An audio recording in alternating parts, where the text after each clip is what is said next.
Hi, everyone. Welcome to the Genius Lounge podcast. I'm Matt Troutman. I'm Colter Reed. The Genius Lounge podcast is a place where you can come to learn about that technology that you've got, but maybe need to expand and unpack that idea a little bit more so that you can think about those things that you've got at home, like maybe cutting the cable. Or today, we're even going to talk about video calls. So, Colter, I'm going to ask you, what is your favorite video calling application? Let's see, video call. The one I use the most is probably FaceTime. Okay.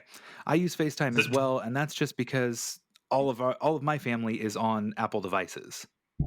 That's a large portion. That's a large part of it. It's there. Everybody has it. Nobody had to install anything. It was just there. They could start using it. Okay, so in this time of COVID-19, we've got a lot of people that are wanting to connect with each other that either physically can't, or in my situation, I live in California, as do you, and my family lives back in Kansas. So it's important for us to be able to contact each other. So one of the things that you definitely need is enough bandwidth to make this happen. So you need a good, strong internet connection. But we're also going to let's unpack and let's talk about what the different video calling options are, and then the pros and cons about each of them. So FaceTime, let's dig into that. Okay. Colter, what are your favorite features of FaceTime? One feature is the fact that it is ubiquitous. If you have an iOS device, if you have a Mac, you have FaceTime. And setting it up is very simple. You probably signed into FaceTime without even realizing it when you set up your iPhone, or when you set up your Mac. You sign into iCloud, and you're set up for FaceTime. It's there. Another thing that I love about it is that it is encrypted end to end, which means that if I'm on an open network someplace, including if I'm talking over a cellular network that is an open, unsecure network, then I don't have to worry about people intercepting that traffic and listening to the conversation. Somebody standing Now, within one of the earshot. things. Yeah. Now, one of the things that we don't want to do here is we don't want to fearmonger people here. The chances of somebody listening into your data are very slim. However, it is possible. So we do advocate for end-to-end encryption. And then also, if a message is stored on a server somewhere, we also want that to be what they call encrypted at rest, where the message is encrypted on the server of the company who is holding on to that. So the nice part here is that FaceTime, as well as some of the other options that we're going to go through, is an encrypted option. Yes. Both end to end. So there's no way that Apple could ever listen into your conversation, because Apple is the company, of course, that makes FaceTime and the iOS devices. Or any other company would be able to do that, because there are these keys that are sent back and forth between your devices that say, like if Colter and I were having a FaceTime conversation, only Colter's device can actually view that information that I'm sending to him. So that is a huge, important piece to it. We don't want to fearmonger and say like, oh my gosh, the government's listening to your conversations. Chances are they don't really care about what, grandma's banana bread recipe is, but you definitely want to be secure as much as possible. Yeah, it's one of those things that it's nice to have, as a tiebreaker, if nothing else. Absolutely, go for end-to-end encryption. But if it's not necessarily a deal breaker. There are other features to consider. Absolutely. So one of the other features of FaceTime that we love in our family is the ability to do group FaceTime calls. So you've got the ability that you can add, I think it's up to 32 people, or is it 16 or 32 people that you can do in a group FaceTime call? It's more than we have family. I'll put it that way. Okay. Yeah, there you go. It's the majority of time, it's going to be too much of a mess trying to talk over each other, because that's what happens at family dinners anyway. Yeah. So you've got the ability to do this FaceTime call, which actually, if you go to, I've done a video on group FaceTime calls on Genius Lounge's YouTube page. So if you go to youtube.com/Genius Lounge, you can see that group FaceTime call video that I've done there. The really cool part is that when the person who is speaking or taking precedence in the conversation is actually speaking, The phone kind of knows what's going on because the audio is louder there and everybody else is quiet, and so it brings that in this nice little. It like sweeps in so you can see them right up in front of your face. And one of the cool new features that was just announced this last week at Apple's developer conference is that if you are using American Sign Language, the phone intelligently knows that and will bring that person to the forefront, because a lot of people who are deaf in that community will speak with their hands and not necessarily using vocal words. That's pretty cool. I gotta say Yeah. that is an impressive piece of work right there.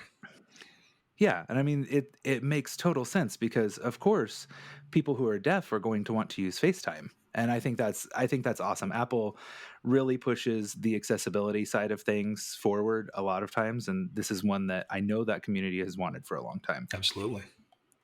So, okay, so we've covered group calls, end-to-end encryption. The one thing that is not great about FaceTime is if you have a friend who's on an Android device. So let's talk about some cross-platform things, because if you want to FaceTime somebody on an Android device, it's just not possible, which is a real bummer. So I'm going to jump in with our next app, and that is Facebook Messenger / Messenger Rooms. And I will tell you, I have a very, very bad bias against Facebook, as do many people at this point in time.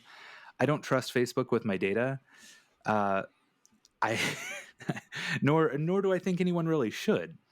They tend to Facebook is not the product. That you are the product with Facebook. Yep. So I'm just gonna like dog Facebook Messenger right now. Um, Facebook Messenger's information is not encrypted. So if you're talking about, hey, maybe we should buy some dog treats, if you're typing that, there's also the possibility that they Are transcribe the audio. are Um, so are they going to start showing you ads for dog treats after that? that's the big joke, is that, oh my gosh, Facebook is listening to me at all times. And well, now they've got the like Facebook portal, which ties into, is a physical device, and it ties into the Messenger platform. It is possible that they could be listening into your conversations, and that's a little scary for people. Because we've shown that it's possible to transcribe voice on the fly, and while they probably don't care what's going on with the video, if they're listening into the audio, they could definitely use that to target more ads to you and sell you more ads. I honestly don't feel like Facebook is trying to do anything nefarious, just like Amazon I don't feel like is ever trying to do anything intentionally nefarious. However, the companies that may be purchasing that data might, because Facebook, let's be honest, they're a public company. They just want more ad revenue. They want to be able to say, hey, we want to sell this person ads. They honestly, I don't feel like they care what's going through the ad system most of the time. They just want more money from those ads. Yeah, honestly, yeah, I agree. I don't think that Facebook is actively listening to and transcribing your calls so they can figure out what to um, uh, figure out how to target you with more ads. What I think is more likely that happens is, we're talking about dog treats, and you mentioned greenies. I'm like, what, greenies? I've never heard of these things. What are these? I just Google greenies real quick, and oh, okay, greenies. Yeah, I've seen those in the store, sure. And then I close the window and I forget about it. And then all of a sudden I start seeing Facebook ads for greenies after we had this conversation. And I remember having the conversation, but I don't remember that I actually went on the web and looked it up. And I think that is Yeah, probably what and that's Facebook is picking up on more than the conversation that we had. Yeah, that's absolutely true. And so that's one of those things where, like we said, end-to-end encryption is great because it helps protect you from those things. And if you ever record said conversation, it's only going to be at the endpoints, not recorded to a server. So Facebook Messenger unfortunately does not have end-to-end encryption. Yep. WhatsApp, which is actually owned by Facebook, started as a separate company. They were acquired a few years ago. They actually provide end-to-end encryption on both their messages, their audio calls, and their video calls, which has been really interesting, seeing how this has progressed throughout the years, because Facebook doesn't usually acquire things unless they see a monetary gain for themselves. And I have only seen a few ads within WhatsApp, and they haven't really felt all that targeted. However, if you have a Facebook account, they can tie those ads together. So that Mm. unless you specifically opted out, which I did, so which is probably why my ads that I saw in WhatsApp were not related to my search history and to the other things that I'd looked up on Facebook. Okay, so they're showing you ads for greenies when you don't even have a dog. Right, which by the way, I don't have a dog. So if I get ads for greenies, which by the way, I know I have not searched for, I'm going to be a little concerned about that, especially because I don't have any Facebook devices running. I actually deleted my Facebook account and let it go through the expiry of the extra 30 days. So it should be gone now, and I shouldn't be able to recover anything. Mm-hmm. Because once again, I just don't trust Facebook, and also it was getting to be a place where it was an unhealthy space for me to go. So I decided I'm gonna turn that off. Genius Lounge still has its page. My wife is actually managing that for me. So so that way I can still dip my toe in the water of Facebook, but I don't have to go for the swim.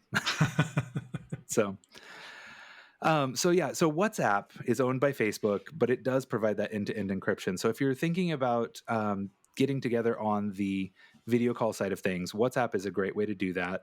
I think they just added group video calls, though I cannot remember because it's been a while since I've actually done a video call through WhatsApp. See, I didn't know that they even did video calls until we started talking about this. I know them for their text chat, and that's all that I've ever used it for. I didn't know that they did audio chats and video chats. Yeah, actually, that's one of I have a lot of friends who are from India who I work with, and that is the main way that they will contact their family is through WhatsApp because, of course, making a landline call or I guess I don't even know what to call it, a old-fashioned phone call So where you dial a number. like, there is no old-fashioned video call, man. This is new Yeah, well, technology. okay, yes, that's true. They do the audio calls most of the time, from my understanding, Yeah, because they're driving, so they shouldn't be doing video calls. shouldn't no. But that's how they'll contact their family, and of course they'll have a group chat going in WhatsApp as well. Let's see here. I'm doing a quick check to see if you can actually make multiple video calls. So it does look like you can do group video calls. Just doing a quick Google search because hey, we've got the internet in front of us. Yeah. So supposedly those should be end-to-end encrypted as well. So that's great because you can do group video calls that are end-to-end encrypted, which is way more than what we can say for Facebook Messenger. Mm-hmm. Once again, two Facebook products. However, one is definitely more secure than the other. So Yep. I would say if you're looking for that and you've got people on Android and on iOS, check out WhatsApp. Then there's also Google Meet, which is Is that Hangouts? Is that what Hangouts I is think now? it used. Yeah, Hangouts transformed into Meet because Google wanted it to be their business side of things. So it's a competitor to Zoom. It sounds a little bit more And professional. Google Meet versus Google kicking it on the back porch, chilling by the pool. Yeah, beer in one hand, or a drink with a fancy umbrella. Google Meet definitely sounds like it's a more professional thing. Take me away to So Margaritaville. it's actually, oh yeah, margaritas. But Google Meet allows you to do those group conversations and also do the screen sharing if you're on a computer. It's definitely not. Google Meet's not something that I would recommend to, say, like my mother-in-law to use for a video call, Mm-hmm. because I have a feeling that there's a little more overhead with learning that. Yeah. So Google Meet is end-to-end encrypted as well. It's designed more for the business people, and it's something that is included with Google's the G Suite, which is Google Suite of applications. That's the paid version of Google, basically the paid version of Gmail. It's the paid version of Google. So like our email address, which is info@geniuslounge.com, that's hosted through Google Apps or G Suite. Yeah. It used to be called Google Apps, but once again, they wanted to go more for the professional sound, and so G Suite is what that is. Google Meet is. Yeah, I think the G Suite is a clearer name too, because Google Apps Maps and Gmail. Those are apps from Google. So I think that branding decision does make sense, going from Google Apps to Yeah, G Suite. definitely. So now, one of the things that I'm really glad they dropped the Hangouts name, and they also jumped in with Google Duo. And Google Duo was kind of their approach to FaceTime. It's installed on most stock Android phones from the get go. If you don't have it, most phones can install it, and they have an iOS counterpart. Yeah. And also you can use it on the web. It is end Wow. to end encrypted. They've started adding more and more features. Like you can record I guess the best way to describe it is a video voicemail.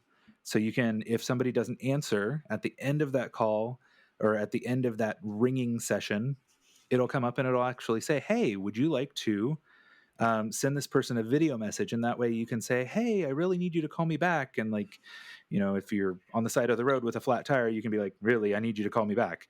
Yeah. So FaceTime, if you make a FaceTime call to somebody and they don't answer, FaceTime also gives you the option to quote unquote leave a message for somebody, but you're just sending them a text, an iMessage, which I actually kind of prefer that flow, because half the time if somebody calls me and I can't answer, it's because I'm in a meeting or because I'm driving. And so if they send me a text, I can check the text real quick and at least see what they needed. If I'm driving, I'm not looking at the cell phone. I'm having Siri read it to me. Siri announces these things. Um, Yep. so I pay attention to the road, everyone.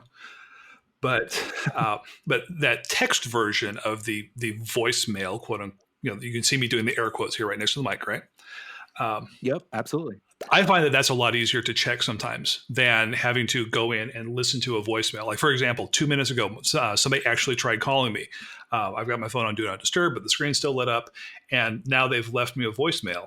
And so there is now a background thread running in my brain wondering who that was and what they needed and why they called. And I'm going to have to wait to check that. Whereas if they had sent me a text, I would already know. You'd already see that on your screen. Of course, Yes, that now for better or for I worse. believe both Android phones and I know for sure iOS phones are starting to transcribe voicemails when we get them. However, That is so cool. it is pretty cool. I really Transcription mistakes and everything, but that is so useful. I do have to say though, it doesn't always work the best. I have my physician's assistant. She's from Germany and she has a fairly thick German accent. It doesn't understand what her name is ever, I can't blame it. All right, so It's an automated it's process. an automated process. All right, Yeah. so moving on from Google Duo, Google Duo is great if you're let me tie the bow on Google Duo. It's great if you have an Android device and you're trying to get a hold of someone on iOS, or if FaceTime is requiring too much data going back and forth, a stronger connection. I've seen better results if you have a weak broadband connection. My Oh, parents have interesting. the worst internet in the world. They have a hotspot that they use and they burn through that so quickly, and so they're almost always just on cellular. They don't have much Wi-Fi going in their house, and Google Duo tends to work better. The video quality is less than what you would get with FaceTime. However, being able to see anyone at all can be a real plus when you're trying to have a video call. Yeah, yeah, and see, one of the things I meant to mention earlier about the things I love about FaceTime is the quality of it. I have had some FaceTime calls where international FaceTime calls. Like, I was in California and I was talking with somebody in Japan, and the quality on it was just amazing. That's pretty cool. And very much. I remember when I was a kid talking with my aunt who lived in England on the phone, and there was like a 3 second lag.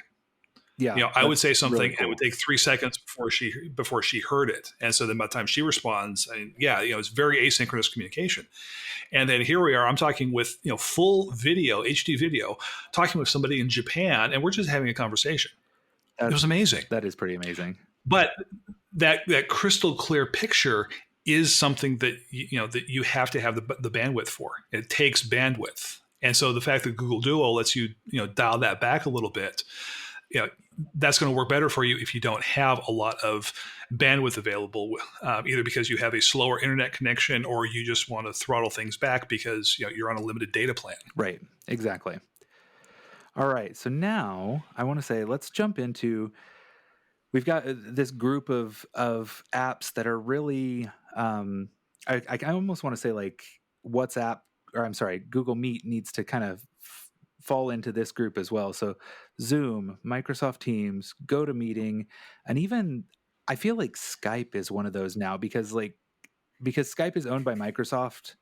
I feel like they've got the like Skype for business, and it's weird how I feel like Microsoft focuses on business things a lot. So I feel like Skype really works its way into the business side of things. And like FaceTime is for pleasure, but Skype got really started to be used for business side of things once we started doing the teleconferencing thing. Um, so these are apps that are tried and true. Zoom, of course, is the newest contender, and they're doing fantastic in the COVID environment. Yeah, it's like the poster child of COVID-19 Yeah, it's where and how we're all staying connected. We're together apart. yeah, it's it's so weird. What's interesting though is that like my office, about 3 weeks before things started shutting down and we started getting really serious about it, we installed a Zoom system in our office to replace our old system. So I felt very well equipped to be able to teach people Zoom and to be able to use it in the environment that we are now, to the point where I'm playing games with people on Zoom. If anybody's ever heard of the Jackbox games, those are fantastic. They're really, really Yep. fun, and you can share your screen from your computer over Zoom and many of these other options as well. But Zoom tends to handle that really, really well. Now, this Zoom system that you guys installed in your office, that's you just put a computer in each conference room and installed Zoom on that, right? It's actually it's actually proprietary hardware. Imagine like a speaker bar that you'd have installed on your home television, and it's got a camera dead center in the middle of that, but it's also got a microphone array, and then you just plug that into the TV or the display that's in the conference room, and then the really cool part it's almost magic, when that technology gets to the point where you Whoa. don't you don't know how it works, but it just works. It's one of those things. So you can walk into one of the rooms and you can say, I'd like to share my screen to the display that's in the room that I'm in. We were trying to figure out how it did that. Well, it uses, I think they said ultrasonic sound waves Ultrasonics.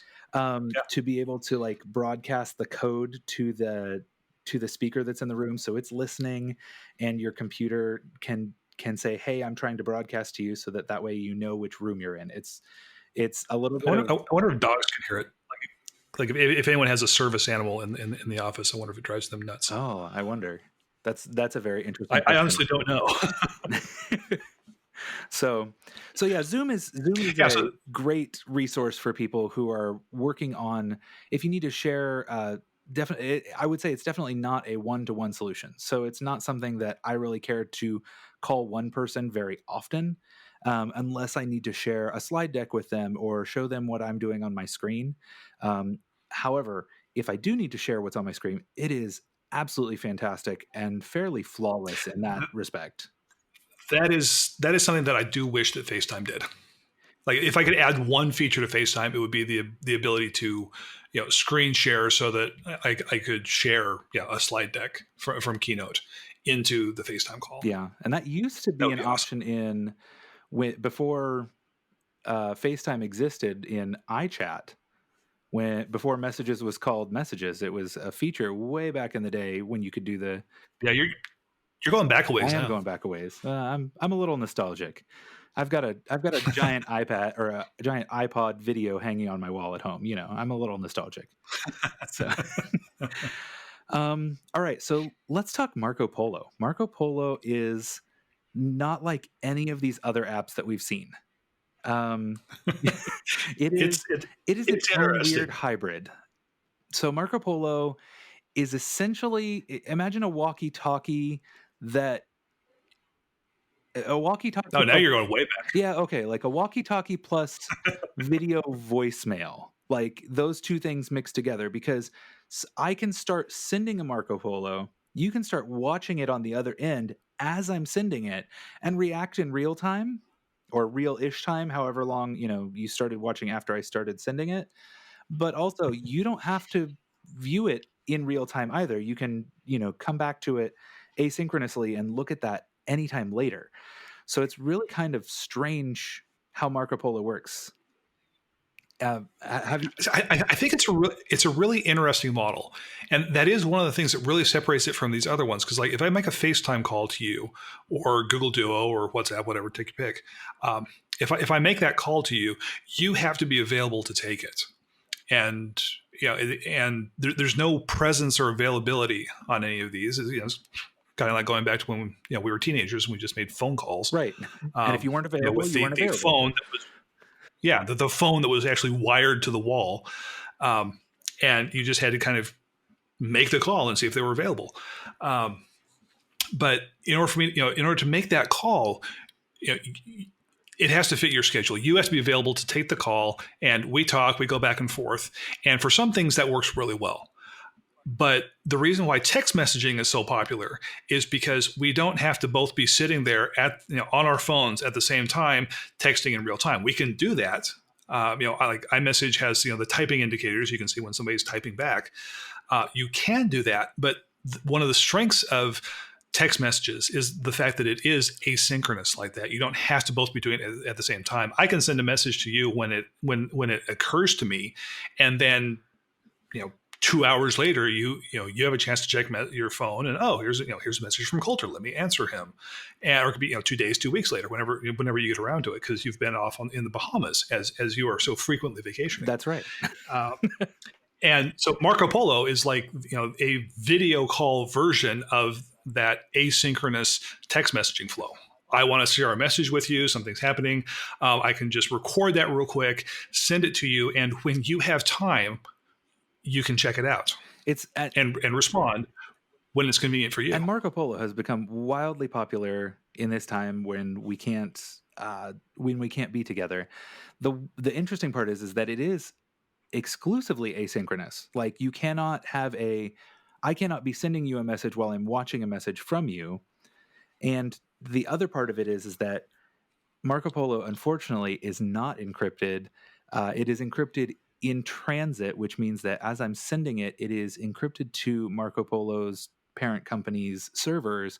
But once it gets there, it's not encrypted. So the bummer part about that is they also say that I was reading an article that said that they keep those videos and recordings indefinitely. So, interesting. I would definitely, if you're doing business, I would recommend going away from Marco Polo. So out of all of the contenders here that we've got for video calls or video messaging, Marco Polo and Facebook Messenger are on the bottom of my list. And the one that's probably the two that are on the top of my list are FaceTime and Signal. Signal. We haven't mentioned Signal yet, have we? No. So Signal does not belong to any one platform. It is open source software, meaning that the community can contribute to it.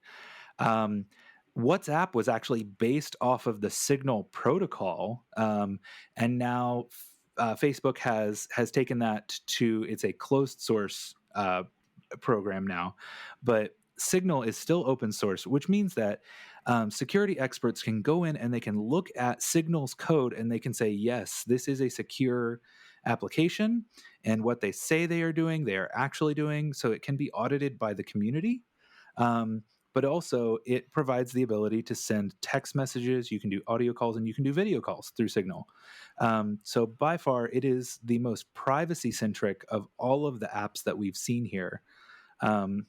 Because that is their initial premise, is that everything is encrypted end to end, and only the person at the other side should be able to read your message. Wow. Now, does Signal still require you to have like one device that you're using with it, or can you use your phone and your computer and your iPad? with it? So I believe the answer to that is you can use multiple devices. All of the Okay. data flows through your phone, because the way that you register with Signal is through a phone number, which is, in my opinion, the weakest point of Signal, which is not a deal breaker for me at all. Is that you have to feed it a phone number so it can send you a registration text message, and they can prove that you own that phone number. That Mhm. being said, there would be a QR code that shows up on their web app or the app on your computer that you can scan, and your you can send and receive Signal messages from your computer. I don't believe you're able to do that with the iPad, because I think only one iOS device, or I know it's iPad OS now, but um, only one mobile device can actually be registered at a time. So I think you can only do that with a computer and your phone.